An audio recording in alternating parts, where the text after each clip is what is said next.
All right, I wanted to do a quick video here on power steering pump installation on a 7.3 diesel. This one in particular is in my 1997. Just bought this truck about 2 weeks ago, and I noticed right away that it needed a new power steering pump. There was some fluid leaking out. I think the O-ring on the cap was bad, and one of the 3 bolts that hold it on to the bracket was actually stripped out, and the threads were stripped out inside of the pump. And actually there's other 2 bolts right there on top that you can see were also stripped out, or well, they weren't stripped out, but they were loose. I reached down and grabbed a hold of the pump and I could move the whole thing around. So instead of just tightening it up and leaving it run on 2 bolts and replacing the cap, I decided to replace the whole thing and do it right.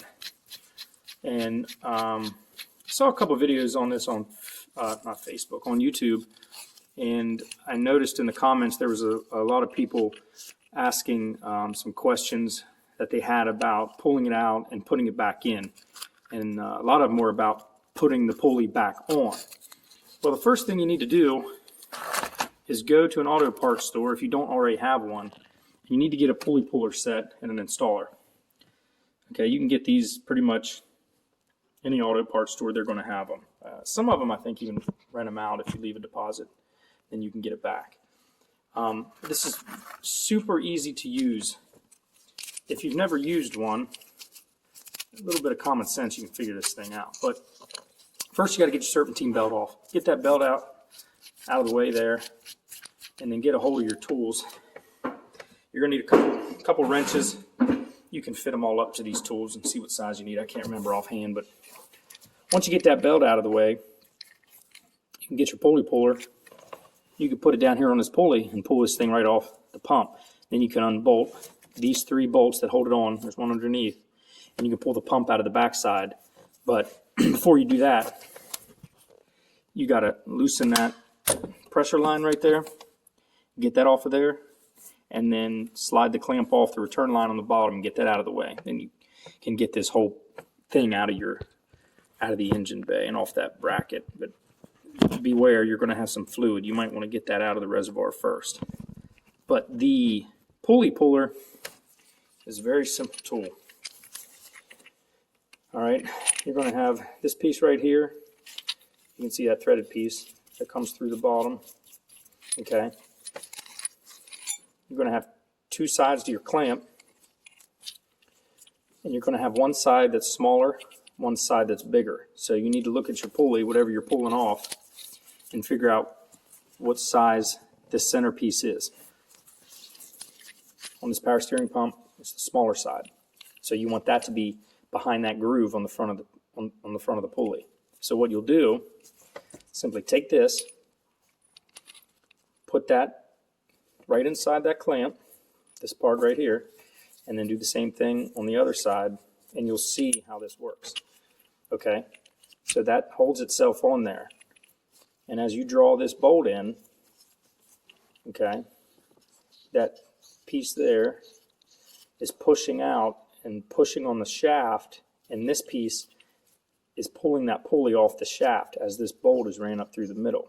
Okay, so you need to get this onto your pulley on the front, and then once you get it on the pulley and you have it on here, don't forget you want to put this slip sleeve over it. That's what holds everything together. Okay, so like I said, once you have that sleeve on there, you can go ahead and snug this up and then start drawing that down. And this is going to pull that pulley right off of there. I'm sure there's a couple different ways you can do this. A professional mechanic probably can do this in no time and maybe does it a whole nother way. I don't know. I'm not a professional mechanic. Don't pretend to be. I just take stuff apart and put it back together, and somehow it always works out. Usually. But anyway, the way I did it was I took that serpentine belt off, went ahead and pulled the pulley off with this. Got the pulley out of the way. Loosened those 3 bolts, pulled it out once the lines were off. Okay, so to put it back on, this is where a lot of people had questions. What I did, I left the bracket in here. I didn't take the bracket out to reassemble it or anything. I left the bracket in. I got my other piece. Got my installer. The kit's going to have a couple different pieces or a couple different bolts that are going to be threaded, a couple different sizes. So mine took the bigger one, which I think is it's an M10. So let me get this screwed off of this bolt here quick. I'll put it on that one. So what I did was I went ahead and I put the pulley back on the bracket, and I tightened all 3 of them bolts without putting the pulley in. So then I got this piece together with the correct size bolt, and this is your pusher. It's basically the opposite of what you just did. All you're going to do is run the correct size bolt that you need through this piece here, and that threads right into the center of the shaft. There's threads inside there. It'll go in there and it'll thread tight, and you want to run that in until it bottoms out. Don't forget, you got to run through here, then your pulley, then into that shaft. So really you're going to have this wound up the whole way. Then all you have to do, once this bottoms out and you have this out here, you want to hold this with a wrench and then start cranking this bad boy down. And as you crank that down and you have this on the front of your pulley, it's pushing that pulley right back on that shaft. And then you're going to push that on as far as you need to be. Now the problem was this bolt was way too long for what I needed to do.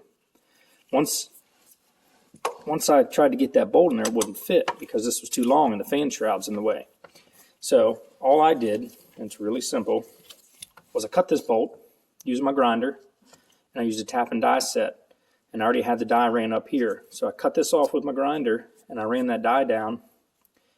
And with this rough edge, I simply just put new threads back in it with that die. I took off the amount that I needed to get this in and out of there up against this fan shroud. You can see how tight it is. So that piece there threads right into the front of that shaft. Okay. And I'm not going to run in the whole way, but you get the idea. So then you'll wind this down until it touches the pulley. And like I said, you're just going to crank this in. Crank that until you get it seated on the shaft where it needs to be. And you want to get it lined up right with the other pulleys to make sure your belt's even. And it's not rubbing on the left or the right side. So make sure that's lined up. And then you can take it back out. Since I shortened the bolt, I can pull that right out of there. And I can get all that back in there just like it is. So if you get the kit and the bolt's too long, you can either buy another bolt that's shorter, that's the same size, or you can do what I did. You can cut it and thread it. And I'll simply show you how I did that here in a minute. But once you get that back on there, all you got to do is get your return line back on, which is right here. Kind of hard to see. And then this is your pressure line, I'm sorry. And then underneath is your return line. Make sure you get your hose clamp back on it when you slip it up on the nipple on the bottom of the reservoir. This line here on mine has an O-ring. Don't forget your O-ring when you thread this back in. It's very important. If you forget that O-ring, you're going to have leaks. And if you don't put your hose clamp on the other line on the bottom, you're going to have a big leak too. Now something I noticed about this that I thought was kind of awkward was once I threaded that in there tight, that line moves in and out. But on the late model Fords, that's normal because once the engine's running and that has pressure to it, you can't do that. It's pushed out and it doesn't leak. I thought that was awkward at first, but then I did a little investigating and found out that that's supposed to have that movement in it, and it's all right. So it's super easy to do this, especially with the kit. Like I said, you may have to alter this bolt or get another one to install it and push it back on if you do it like I did it with putting the pump back on first. So I'm going to show you real quick what I did with this bolt. All right, so with this bolt that was supplied in the kit, well, I ain't got to undo that. Took my tap and die set that I have right here. Went ahead and took this pusher off on the end of the bolt.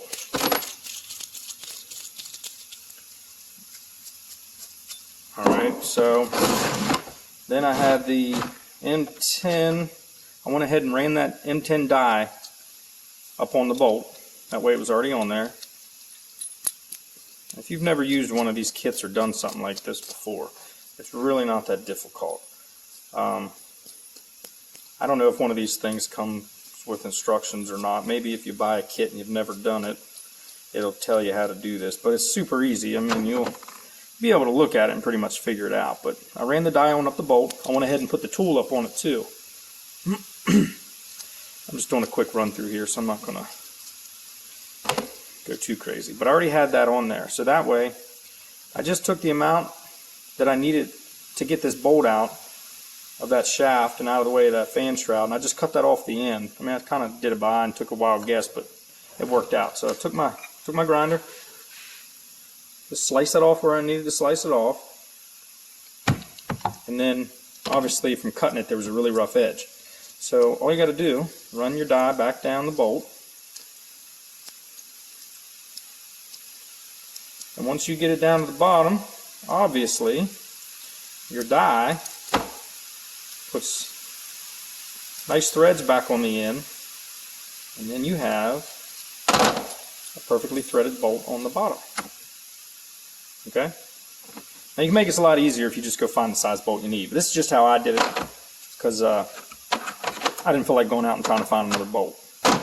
So if you do it that way, remember, wear better gloves if you're running your grinder. Obviously, if you've used one before, you already know that. Wear some leather gloves or something that can protect your hands a little bit from it. If you don't work with one much, it might be a good idea to set stuff up in a vise. That way you don't end up cutting your fingers off. And make sure you wear eye protection. But that is how I altered my kit a little bit. That's how I put the power steering pump on the truck. And that's it.